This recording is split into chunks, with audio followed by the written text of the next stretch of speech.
Καλώς ήρθατε σε ένα ακόμα βίντεο στο κανάλι μου. Σήμερα έχουμε την ιστορία της Jung Yoo Jung, μια δολοφόνο από την Νότια Κορέα. Τον Μάιο του 2023, μεταμφιεσμένη ως μαθήτρια που αναζητούσε διδασκαλία αγγλικών, σκότωσε τη δασκάλα της στο σπίτι της στην Μπουσάν. Η έρευνα αποκάλυψε ότι είχε απορροφηθεί από εγκληματικές σειρές και βιβλία για δολοφονίες. Ισχυρίστηκε ότι το έκανε από περιέργεια. Μην ξεχάσετε να κάνετε like και subscribe και να πατήσετε το κουδουνάκι για να μην χάνετε κανένα νέο βίντεο. Η Jung γεννήθηκε το 1999 και ζούσε με τον παππού της στην Μπουσάν. Η μητέρα της την εγκατέλειψε όταν ήταν 1 έτους και στη συνέχεια ο πατέρα της όταν ήταν 6 ετών. Ολοκλήρωσε τη δευτεροβάθμια εκπαίδευσή της το 2018 και από τότε παρέμεινε άνεργη και είχε υποβάλει αίτηση για εισαγωγή στο πανεπιστήμιο αρκετές φορές, αλλά χωρίς επιτυχία. Την εποχή της δολοφονίας προετοιμαζόταν για εξετάσεις για τις δημόσιες υπηρεσίες. Με άφθονο ελεύθερο χρόνο η Jung ανέπτυξε το χόμπι να βλέπει εγκληματικές σειρές και να διαβάζει ιστορίες δολοφονιών. Είχε μάθει από πηγές στο διαδίκτυο πώς να κρύβει και να απορρίπτει τα πτώματα. Θέλοντας να παίξει ένα σενάριο της πραγματικής ζωής, άρχισε να κάνει σχέδια για φόνο. Όπως αργότερα αποκάλυψε η αστυνομία της Μπουσάν, είχε ερευνήσει καλά τον τρόπο λειτουργίας της, ένα από τους οποίους ήταν η εκμάθηση από βιβλία που δανείστηκε από μια τοπική βιβλιοθήκη. Το αρχείο της βιβλιοθήκης έδειξε ότι η Jung δανείστηκε πολλά βιβλία για εγκλήματα τους τελευταίους μήνες. Στοχεύοντας σε πιο ευάλωτες δασκάλες στο σπίτι, εντάχθηκε σε μια εφαρμογή διδασκαλίας προσποιούμενο ότι είναι γονιός.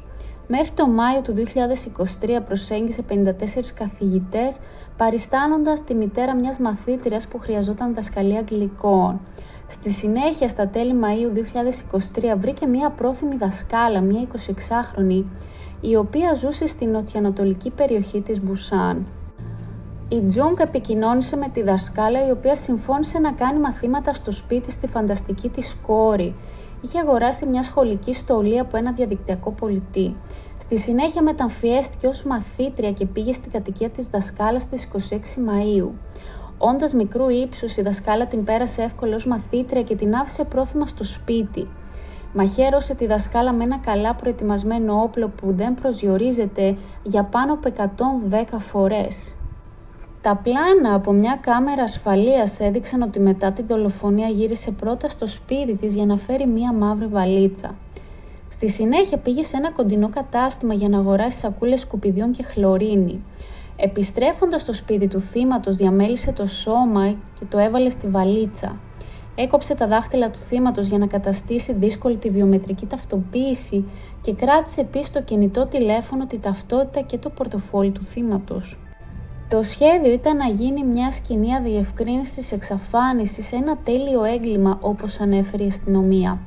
Όταν έφυγε από το σπίτι του θύματος, είχε βγάλει την αιματοβαμμένη σχολική στολή και άλλαξε ρούχα με τα ρούχα του θύματος. Πήρε ένα ταξί και πέταξε τη βαλίτσα με το περιεχόμενό της σε ένα απομονωμένο δάσος κοντά στον ποταμό Νακντόγκ. Υποπτευόμενος τη συμπεριφορά και τις ενέργειες της Jung, ειδικά παρατηρώντας την αιματοβαμμένη βαλίτσα, ο οδηγός ταξί ενημέρωσε την αστυνομία που έκανε αμέσως έρευνα. Η αστυνομία εντόπισε την εγκαταλελειμμένη βαλίτσα και βρήκε το πτώμα μέσα. Στις 27 Μαΐου η αστυνομία συνέλαβε την Jung. Δεν έδειξε με τα μέλη προσπάθεια να αρνηθεί τη συμμετοχή της στο φόνο. Ωστόσο, αρχικά είπε ότι πήρε το πτώμα μόνο όταν ανακάλυψε ότι το θύμα είχε σκοτωθεί από κάποιον άλλον. Αλλά σύντομα άλλαξε την ιστορία της ότι είχε σκοτώσει τυχαία το θύμα σε μια διαφωνία.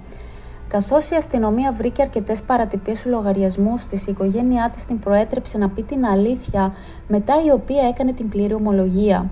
Στις 2 Ιουνίου ζήτησε δημόσια συγγνώμη ότι ήταν εκτός μυαλού και δήλωσε ότι ήταν πραγματικά λυπημένη για την οικογένεια του θύματος.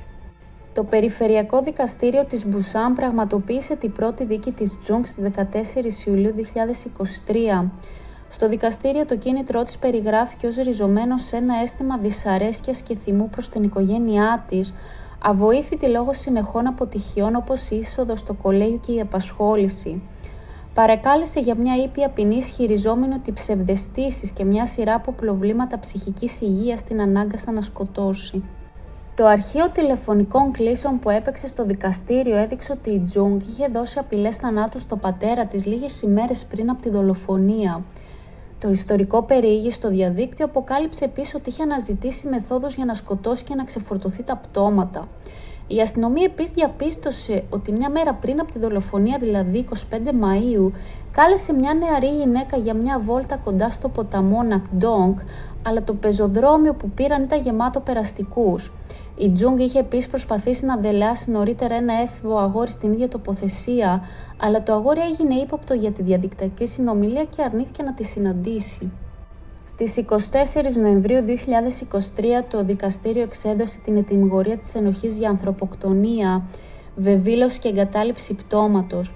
Ο δικαστής αποφάθηκε ότι η Jung δεν είχε ψυχική ασθένεια που προκάλεσε τη δολοφονία όπως ισχυρίστηκε και ότι η πράξη της ήταν μια προσεκτικά σχεδιασμένη και εκτελεσμένη διαδικασία. Ενώ ο εισαγγελέας περίμενε θανατική ποινή, της δόθηκε ισόβια κάθυρξη. Η συγγνώμη της και η αίτηση των δικηγόρων για μείωση της ποινής απορρίφθηκαν και το δικαστήριο αποφάσισε ότι το έγκλημα ήταν μια σκόπιμη και προμελετημένη πράξη. Ο εισαγγελέας άσκησε έφεση για αυστηρότερη ποινή στο ανώτατο δικαστήριο στις 28 Νοεμβρίου, ενώ η Jung ζήτησε μείωση της ποινής στις 30 Νοεμβρίου. Η Νότια Κορέα έχει τη θανατική ποινή, αλλά δεν έχει τεθεί σε ισχύ από το 1997. Ο εισαγγελέας μετέφερε την αίτηση στο ανώτατο δικαστήριο της Μπουσάν. Το Μάρτιο του 2024 το δικαστήριο αποφάσισε ότι η θανατική ποινή πρέπει να εκτελείται μόνο σε πολύ περιορισμένες και εξαιρετικές περιπτώσεις, απορρίπτοντας την αίτηση. Η εισαγγελέα στη συνέχεια μετέφερε την αίτηση στο ανώτατο δικαστήριο, το οποίο άνοιξε εκ νέου την υπόθεση το Μάιο του 2024. Στις 13 Ιουνίου 2024 το ανώτατο δικαστήριο ανακοίνωσε την απόφασή του ότι η ισόβια ποινή της Jung ήταν δικαιολογημένη. Σύμφωνα με το δικαστήριο, η απόφαση βασίστηκε σε περιστασιακούς παράγοντες, όπως η ηλικία του δράστη, η συμπεριφορά του υπόβαθρο και το κίνητρο για τη δολοφονία. Η πράξη της Jung λέγεται ότι διέδωσε φόβο στην κοινωνία ότι κάποιος μπορεί να γίνει θύμα χωρίς λόγο. Οδήγησε επίσης σε δυσπιστία προς τους άλλους σε μια κοινότητα.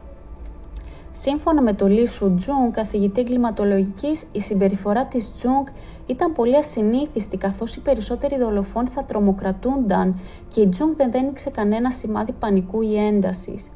Ο Lee υποστήριξε περαιτέρω ότι το κύριο κίνητρο θα μπορούσε να είναι ότι ήθελε να κλέψει τη ταυτότητα του θύματος, δεδομένου ότι πήρε τη ταυτότητα και το πορτοφόλι με βάση την αποτυχία της να εγγραφεί στο πανεπιστήμιο. Αυτό ήταν το σημερινό μας βίντεο. Πιστεύετε ότι το έκανε απλά από περιέργεια ή υπήρχε και κάποιος άλλος λόγος? Πείτε μας τη γνώμη σας κάτω στα σχόλια. Αν σας άρεσε το βίντεο, μην ξεχάσετε να κάνετε like και subscribe και να πατήσετε το κουδουνάκι για να μην χάνετε κανένα νέο βίντεο και θα τα πούμε την επόμενη φορά.